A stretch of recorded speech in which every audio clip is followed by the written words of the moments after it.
कुछ गायत्री साधनाएं। गायत्री एक अत्यंत ही उच्च कोटि का आध्यात्मिक विज्ञान है। इसके द्वारा अपने मानसिक दोष दुर्गुणों को हटाकर अंतःकरण को निर्मल बनाना हर किसी के लिए बहुत ही सरल है। इसके अतिरिक्त यदि गहरे आध्यात्मिक क्षेत्र में उतरा जाए तो अनेक प्रकार की चमत्कारी रिद्धि सिद्धियां उपलब्ध हो सकती हैं। भौतिक दृष्टि से सकाम कामनाओं के लिए सांसारिक कठिनाइयों का समाधान करने तथा सुख सुविधाओं को प्राप्त करने के लिए भी महत्वपूर्ण सहायता ली जा सकती है।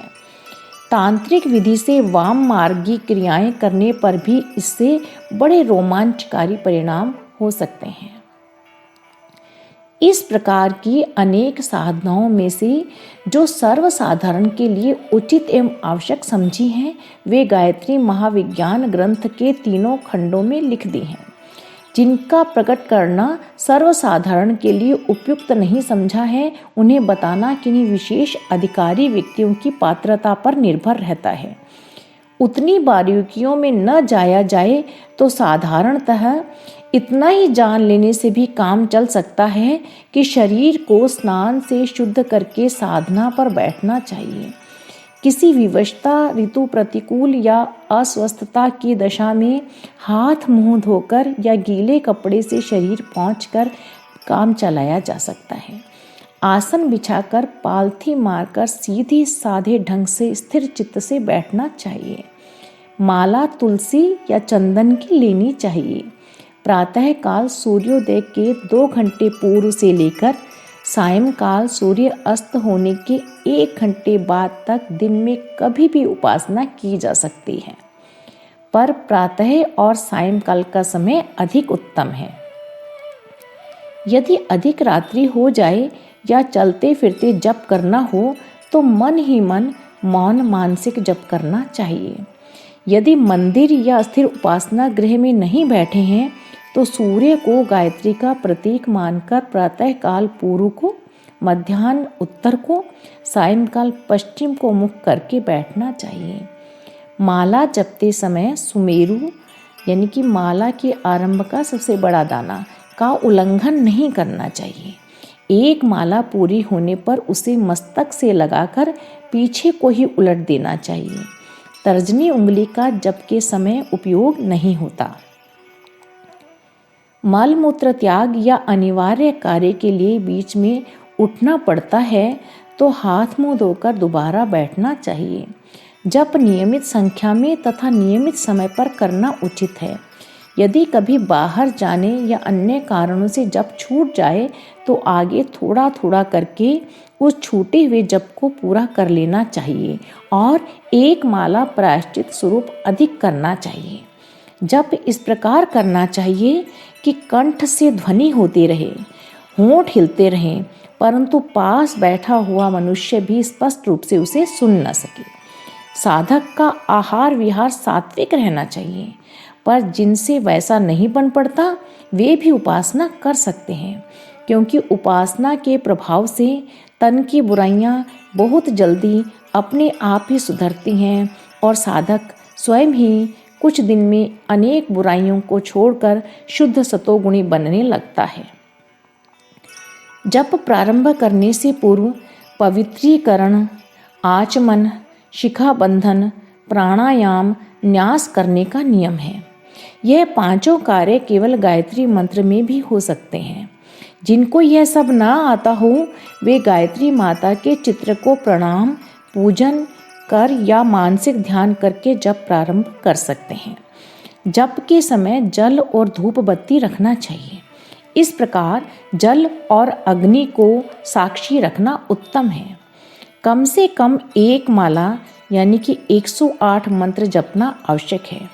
अधिक सुविधा हो तो 3, 5, 7, 9, 11 आदि विषम संख्याओं में मालाएं जपनी चाहिए। जप के समय सूर्य के तेजस्वी मंडल में गायत्री माता का ओम का ध्यान करते रहना चाहिए।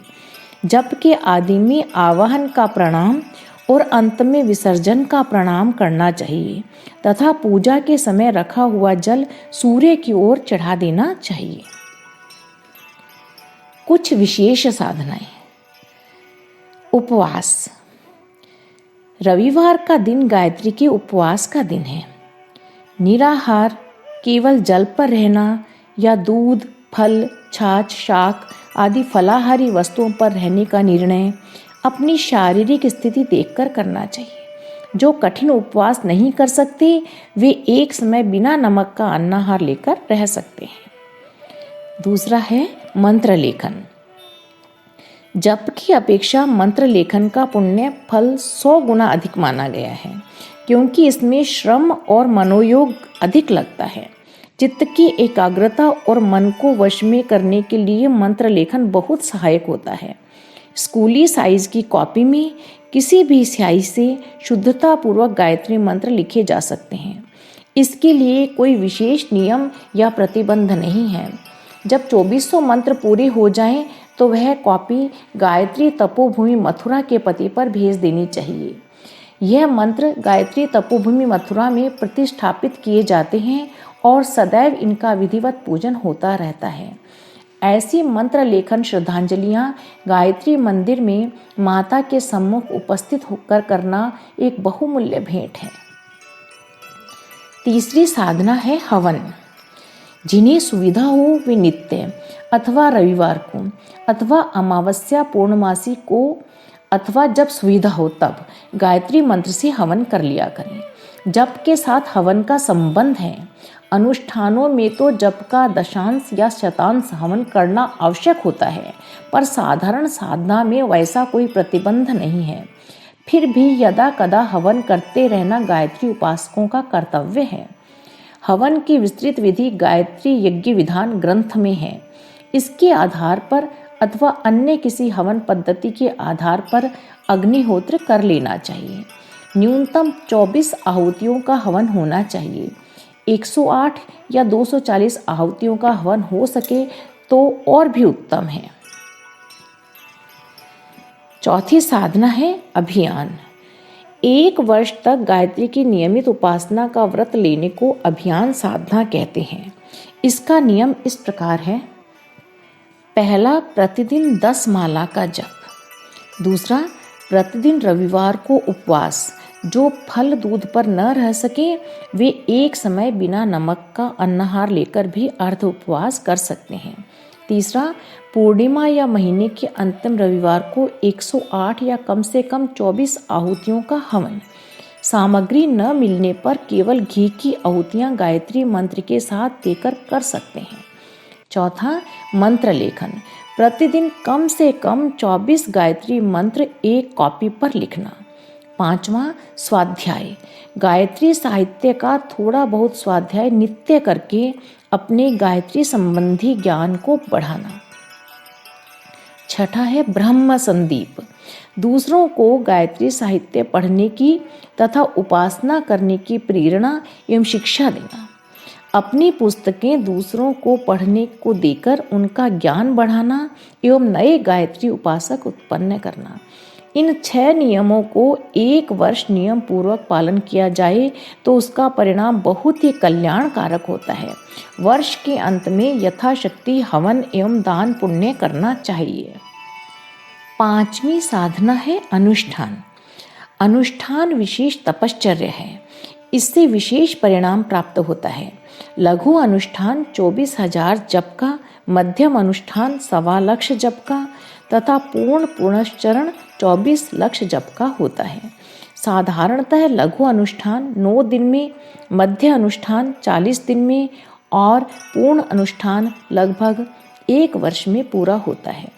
अश्विन और चैत्र की नवरात्रियां लघु अनुष्ठान करने के लिए अधिक उपयुक्त अवसर हैं। सुविधा अनुसार अनुष्ठानों को कम या अधिक समय में भी किया जा सकता है। प्रतिदिन हो सकने वाले जप की संख्या और अनुष्ठान की जप संख्या का हिसाब लगाकर अवधि निर्धारित की जा सकती है। जप संख्या नित्य समान संख्या में होनी चाहिए। जप का 100वां भाग यानी कि शतांश हवन भी होना चाहिए। अनुष्ठान के दिनों में ब्रह्मचर्य, उपवास, मौन, भूमि शयन, अपनी शारीरिक सेवा दूसरों से न लेना आदि तपश्चर्याएं अपने से जितनी बन सकें उतनी करने का प्रयत्न करना चाहिए। अनुष्ठान विद्वान वेद पाठी पंडितों से भी कराए जा सकते हैं। इसी क्रम में छठी साधना है अनुज्ञान। गायत्री उपासना जैसे महान कल्याणकारक साधन को लोग भूल बैठे हैं। इसका मूल कारण गायत्री के महत्व, महात्म्य एवं विज्ञान की जानकारी न होना है। जानकारी को फैलाने से ही पुनः संसार में गायत्री माता का दिव्य प्रकाश फैलेगा और असंख्य हीन दशा में पड़ी हुई आत्माएं महापुरुष बनेंगी। इसलिए गायत्री ज्ञान को फैलाना भी अनुष्ठान की भांति ही महान पुण्य कार्य है। इस प्रचार साधना का नाम अनुज्ञान है। जैसी यह सस्ती पुस्तक आपके हाथ में है, वैसी ही या अन्य किन्हीं गायत्री पुस्तकों को अपनी श्रद्धा अनुसार 24, 108, 240, 1008, 2400 की संख्या में धार्मिक प्रकृति के मनुष्यों को पढ़वाना, दान देना या खरीदवाना अनुज्ञान है। मकर संक्रांति पर, नवरात्रियों में, गायत्री जयंती, गंगा दशहरा, अपना जन्मदिन, पूर्वजों की श्राद्ध, पुत्र जन्म, विवाह, सफलता, उन्नति, व्रत त्योहार, उत्सव आदि के शुभ अवसरों पर ऐसे अनुज्ञान करते रहना माता को प्रसन्न करने वाली उच्च कोटि की श्रद्धांजलि है। अन्नदान की अपेक्षा ब्रह्मदान का फल 1000 गुना अधिक माना गया है। इसी क्रम में 7वीं साधना है पूर्ण पाठ। गायत्री सहस्रनाम या गायत्री चालीसा के पाठ करना भी लाभप्रद है। गायत्री सहस्रनाम के 9 दिन में 108 पाठ और गायत्री चालीसा के 9 दिन में 240 पाठ करने को पूर्ण पाठ कहते हैं। इसके अंत में भी हवन तथा दान करना चाहिए। बहुधा आसुरी शक्तियाँ यज्ञों, अनुष्ठानों एवं पाठ को असफल बनाने के लिए बीच बीच में विघ्न फैलाती हैं तथा कभी कभी साधना करने वालों से कोई त्रुटि रहने से भी साधना सफल नहीं होती। इन विघ्नों से बचने के लिए किसी सुयोग्य अनुभवी साधक को अपनी साधनाओं का संरक्षक नियुक्त किया जाता है, जो विघ्नों, संरक्षण तथा त्रुटियों का दोष परिमार्जन करता रहे। जिन्हें ऐसी संरक्षण प्राप्त करने में कठिनाई हुए, गायत्री तपोभूमि मथुरा से इस प्रकार की सेवा सहायता प्राप्त कर सकते हैं। अनेक प्रयोजनों के लिए अनेक प्रकार की अलग अलग साधनाएं की जाती हैं। कठिन से कठिन रोगों के निवारण के लिए, मंद बुद्धि लोगों की बुद्धि को तीव्र बनाने के लिए, सर्प आदि प्राण घातक विषैले जंतुओं का विष निवारण के लिए, राजकीय अदालती कार्यों में सफलता के लिए, दरिद्रता नाश के लिए, मनोवांछित संतान प्राप्त करने के लिए, शत्रुता का संहार करने के लिए, भूत बाधा की शांति के लिए, पथभ्रष्टों को सही रास्ता दिखाने के लिए, आत्मरक्षा के लिए विभिन्न रीतियों से अनेक बीज मंत्र एवं संपुट लगाकर गायत्री साधना की जाती है। गायत्री की उपासना की वृद्धि के साथ साथ आत्मबल बढ़ता है और अपने भीतर शक्तियों और सिद्धियों का विकास होता है। जिस समय सिद्धियों का उत्पादन विकास हो रहा हो, वह समय बड़ा ही नाजुक और बड़ी ही सावधानी का है। जब किशोर अवस्था का अंत और नव यौवन का आरंभ होता है, उस समय वीर्य का शरीर में नवीन उद्भव होता है। इस उद्भव काल में मन बड़ा उत्साहित, काम क्रीड़ा का उत्सुक एवं चंचल रहता है। यदि उस मनोदशा पर नियंत्रण न किया जाए तो कच्चे वीर्य का अपव्यय होने लगता है और वह नवयुवक थोड़े ही समय में शक्तिहीन, वीर्यहीन, यौवनहीन होकर सदा के लिए निकम्मा बन जाता है। साधना में भी सिद्धि का प्रारंभ ऐसी ही अवस्था है जब साधक अपने अंदर एक नवीन आत्मिक चेतना अनुभव करता है और उत्साहित होकर प्रदर्शनों द्वारा दूसरों पर अपनी महत्ता की छाप बिठाना चाहता है। यह क्रम चल पड़े तो वह कच्चा वीर्य प्रारंभिक सिद्धि तत्व स्वरूप काल में ही अपव्यय होकर समाप्त हो जाता है और साधक को सदा के लिए छूछा एवं निकम्मा हो जाना पड़ता है।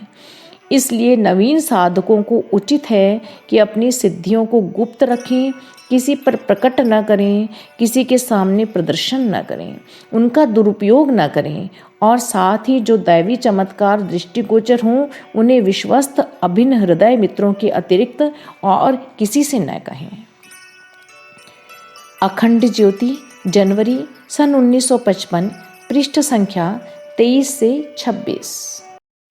हमारे YouTube चैनल विचार क्रांति दूत अखंड ज्योति पत्रिका को सब्सक्राइब करें एवं अगली वीडियोस प्राप्त करने के लिए बेल आइकन दबाएं। धन्यवाद।